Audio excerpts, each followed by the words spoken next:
Hello gamer. Today I will show you how to replace the old, broken headband cushion cover of your Razer Kraken headphones. There are two options. In the hardcore option, you buy a new Razer Kraken replacement cover and disassemble the headphone completely to replace it. If you're lucky, you replace the headband and don't break your headphones. If you're having a bad day, you break also your headphones. The other is the chill option, so that's what I'm going to show you today, how to change an old headband.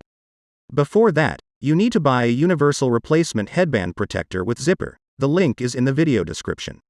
As my replacement headband is a bit shorter, I'm going to tape the headband ends with black insulation tape. As you can see, these Razer Kraken head cushion are already old and worn out. Start by wrapping the insulation tape on the ends of the headband, if the new replacement headband length is a bit shorter. Then put on top of the old headband the new replacement headband, position it so that it is where the old headband starts. Then carefully close the zipper, but without breaking it. Before the end, put the puller underneath, so that it is not visible, and close the zipper all the way to the end. Then hang the new headband cushion, so that it sits in the new place. I like the way it looks, quick and easy old cushion replace. Plus it cost less than $5. If you have any questions or suggestions, feel free to post them below this video. Good gaming.